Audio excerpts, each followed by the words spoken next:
back to Dolphins United, the platform for Dolphins. You heard me. 2-0 week. Let's get into it, man. Look, Dolphins are sitting pretty, right? You know, but two teams that's 2-0 in the AFC. All right. Now, does it mean a lot? No, not really.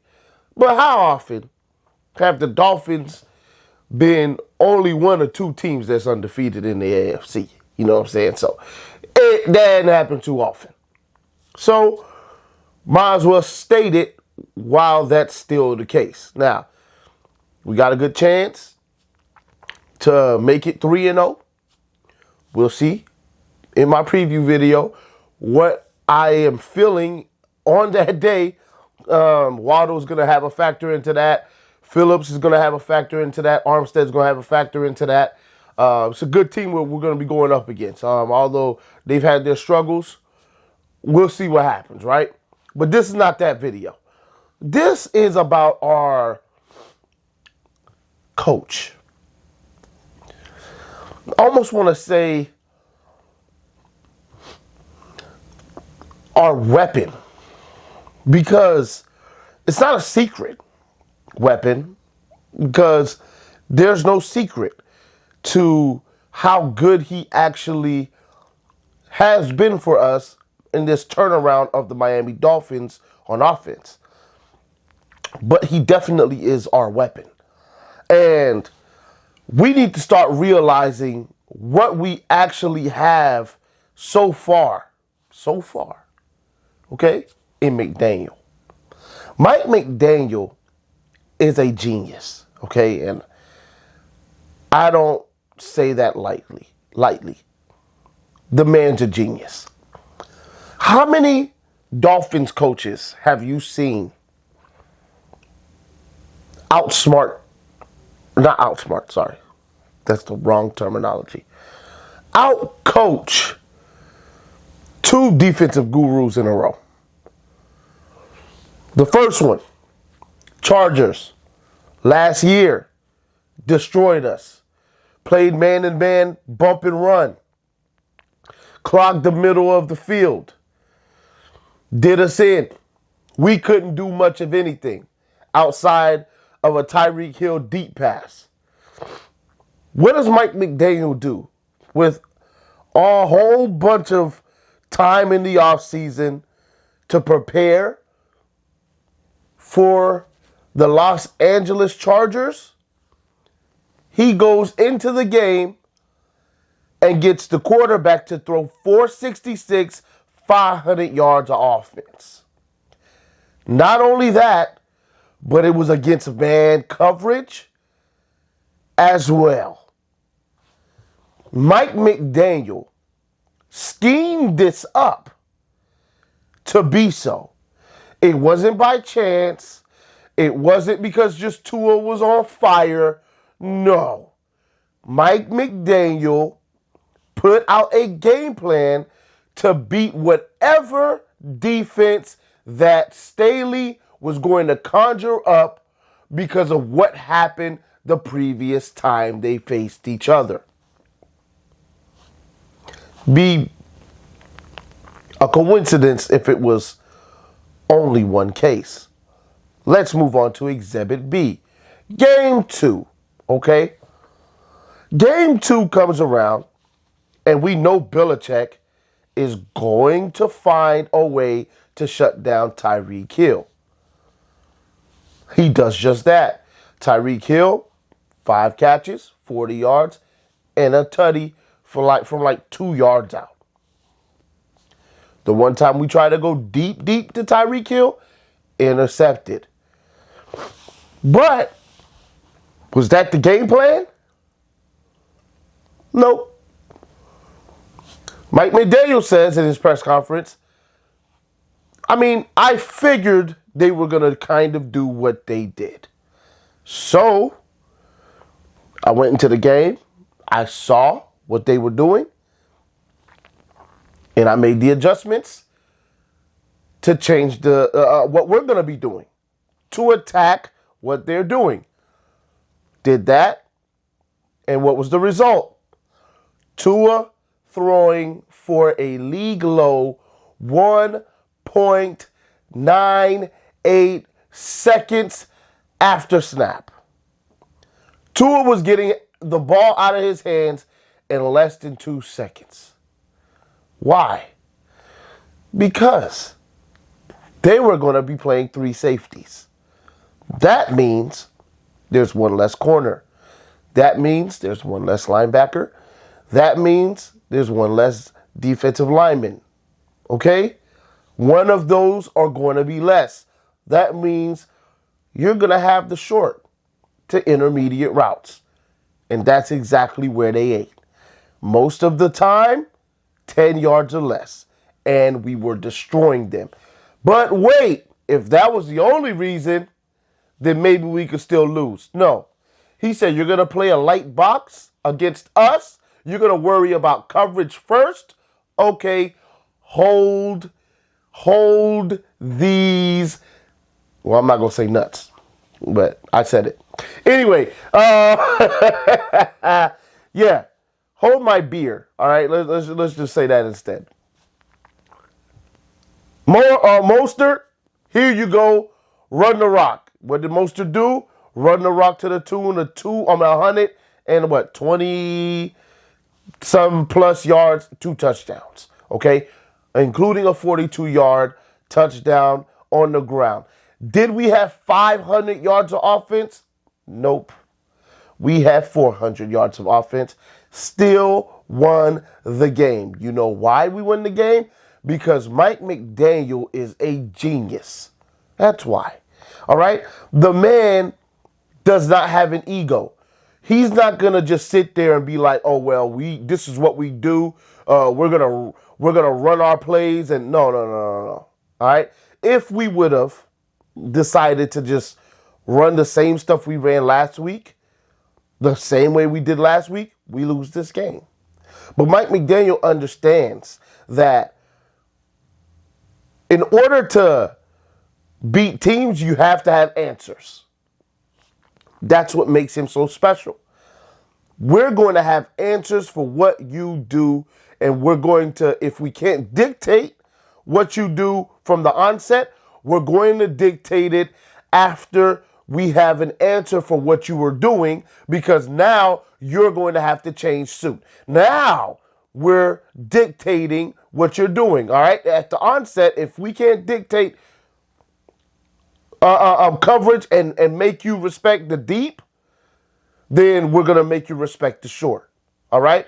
If we can't make you respect the short, then we're going to make you respect the deep. He's going to have an answer, plain and simple, for what you're doing, all right? And he's not going to make the same mistake twice.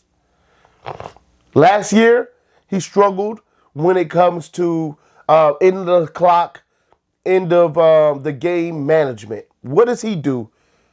What does he do against the Chargers?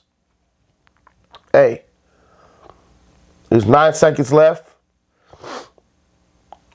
I'm going to try and get some points. He goes down. We get a field goal. Field goal is integral to us winning that game. Against the Patriots, we get the ball back with like 2 minutes left in the end of the half. We're up 10-3. Some people could say, hey, we'll try to be a little aggressive, but we're not going to be too aggressive because we have the lead. We don't want a pick six going back the other way to tie this thing up, right?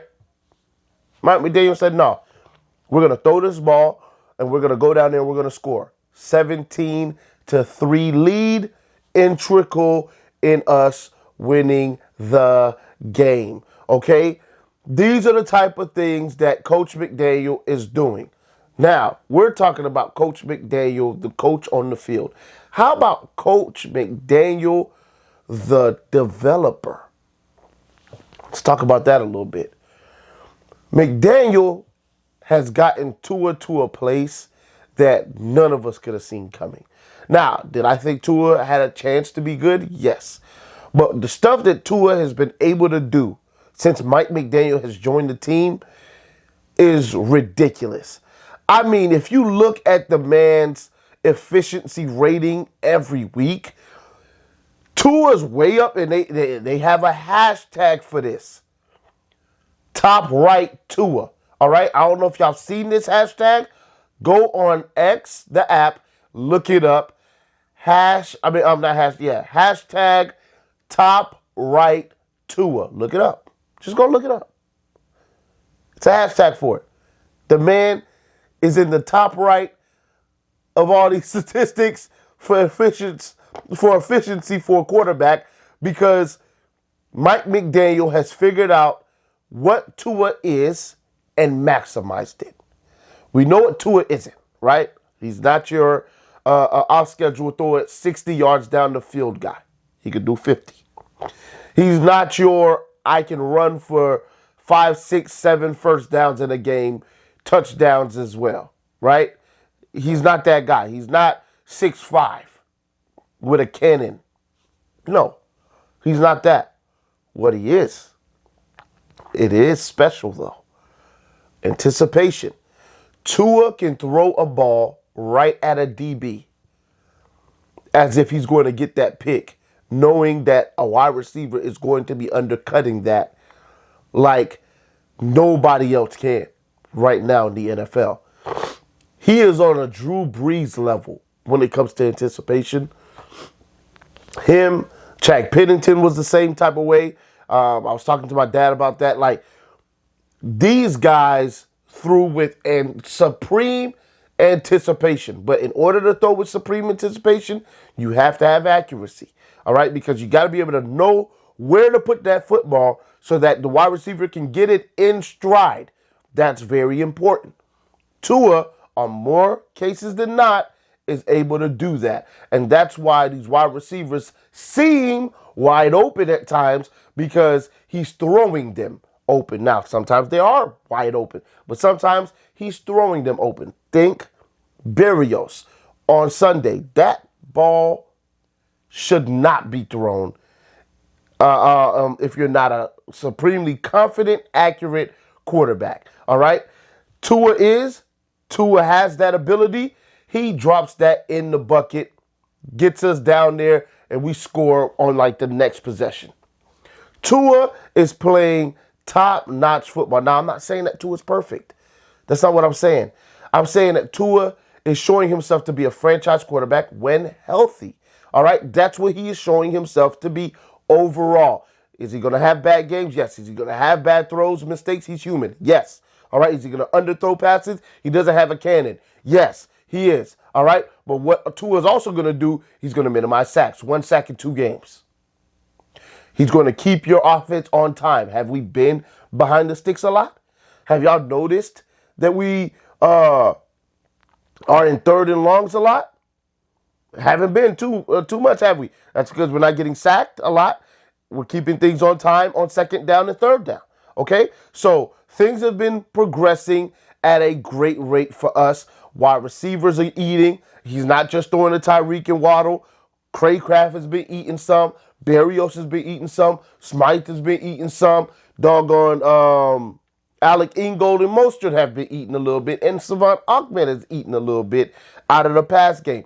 Tua's spreading it around. Tua's getting off his first read more than he did last year. Tua is being smart with the football most times than not. All right. Now, he does have a pick in each game.